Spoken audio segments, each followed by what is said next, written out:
This is a true crime in real time update from True Crime Today and the Hidden Killers podcast. It started innocently enough, just another event in the sprawling world of glitz, glamour, and hip-hop, where stars shine bright, and the famous, or those hoping to be, drift toward the glow. In 2004, a 19-year-old college student in Brooklyn received an invitation to a photo shoot. It wasn't a huge leap into stardom, but it was an opportunity, a chance to rub shoulders with the one and only Sean Combs. Back then, he was already a living legend known by many names: P. Diddy, Puff Daddy, and simply Diddy. The event was for Da Band, a musical group signed to Combs' Bad Boy label, and for Jane Doe, it was thrilling, flattering even, to be noticed by someone of Combs' stature. An invitation from one of the most powerful figures in the music industry? It didn't happen every day, but what was supposed to be a brush with fame would allegedly turn into something much darker, a moment that would change her life forever.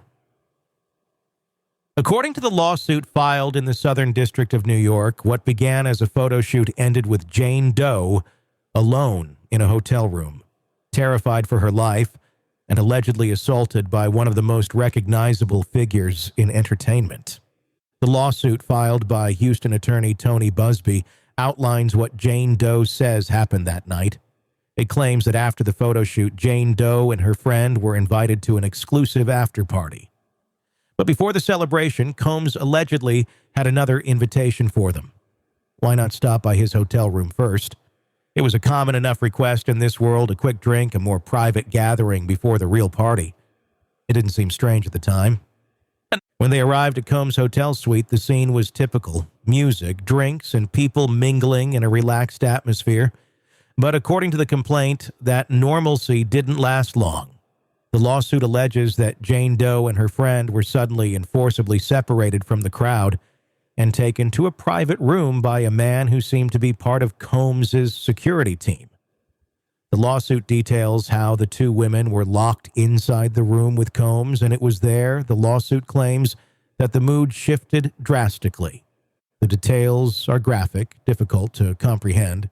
The lawsuit alleges that Combs instructed the women to drink more and consume cocaine he had prepared. As the evening escalated, the lawsuit claims so did Combs' aggression. The court documents describe how Combs allegedly began forcibly touching the women. When they resisted, the situation turned even more sinister. According to the lawsuit, Combs threatened Jane Doe's friend, allegedly telling her to perform oral sex on him or else he would have both women killed. Jane Doe, paralyzed by fear, could do nothing but watch as the night spiraled into a nightmare.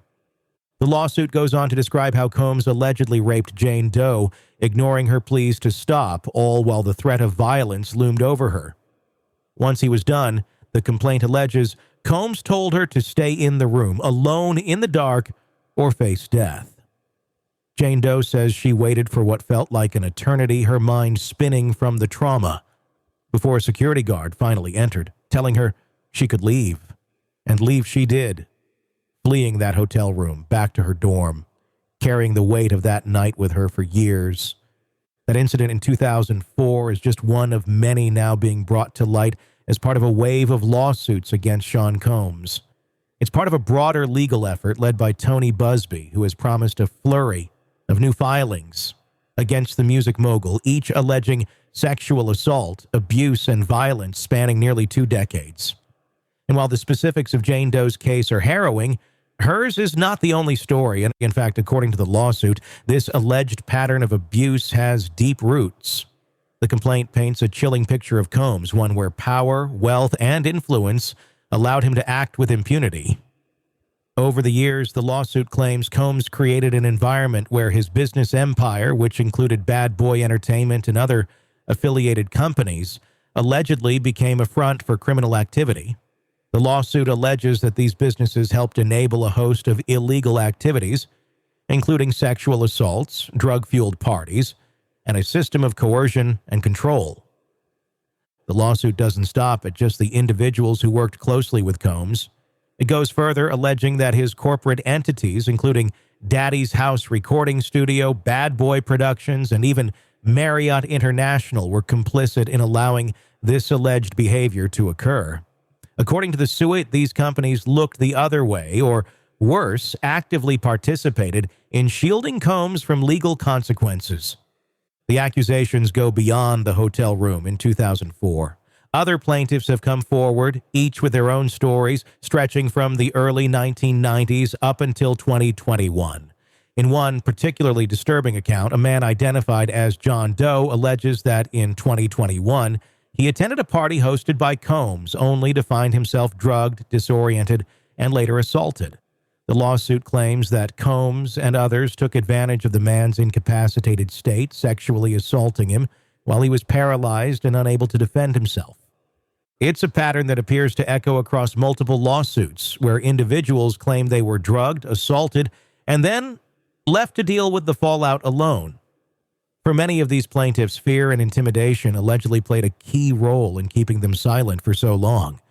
According to the lawsuit, Combs and his associates allegedly used threats, violence, and coercion to maintain control over his victims, ensuring they wouldn't speak out against him. But perhaps what's most striking about the legal complaint is how it connects these alleged incidents back to Combs' businesses. The lawsuit claims that these weren't random, isolated acts of violence. Instead, it alleges that Combs used his influence and his companies as part of a broader criminal enterprise. The lawsuit describes a world where aspiring artists, models, and young professionals were lured in by promises of fame and success, only to find themselves caught in a web of alleged abuse and coercion. And the allegations don't stop with women. Several men have also come forward claiming they too were sexually assaulted by Combs and his associates.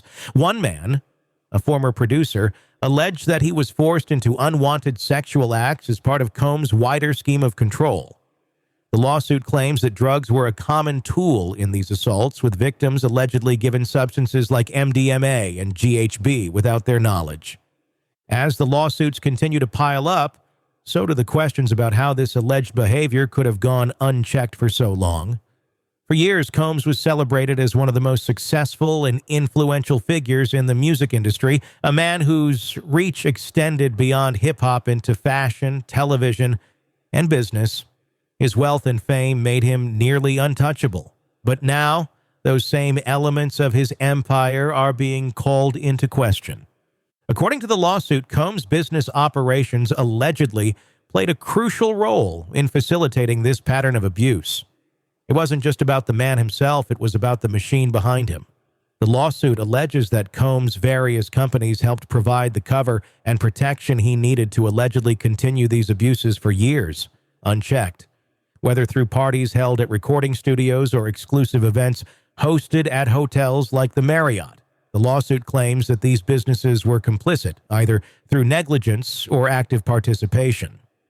But as the legal battle unfolds, Combs' defense team has been quick to push back. They argue that these claims are not just false, but part of a larger conspiracy to tarnish his name and reputation. Combs, they say, is the target of opportunistic lawsuits, with plaintiffs seeking to capitalize on his fame and fortune. His legal team has been adamant that the allegations are without merit and that Combs will fight them in court.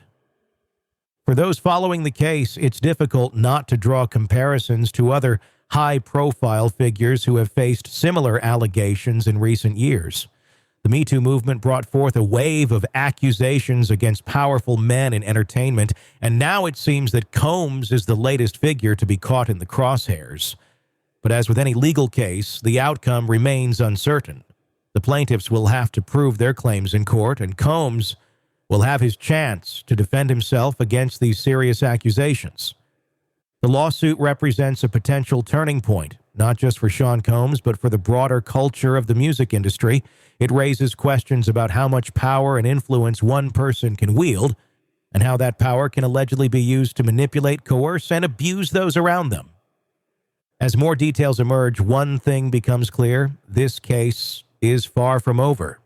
The allegations, while shocking, are still just that, allegations.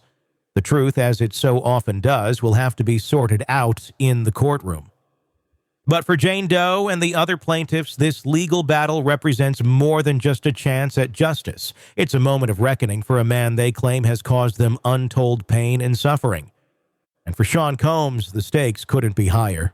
With his reputation, career, and legacy on the line, this may be one of the biggest challenges he has ever faced. But no matter the outcome, the lawsuits have already begun to peel back the layers of a carefully crafted public persona, revealing a darker side to one of the most iconic figures in music. As the legal proceedings unfold, the world will be watching closely, waiting to see what happens next. Will justice be served, or will Combs, as his defense team suggests, emerge unscathed, vindicated by the courts? Only time will tell. But for now, the world watches and waits, as one of the most powerful figures in entertainment stands accused of unthinkable crimes. The path ahead is uncertain, but one thing is clear. These lawsuits have opened a door that will be difficult to close. And as the legal proceedings continue, the truth, whatever it may be, will slowly begin to emerge piece by tiny piece.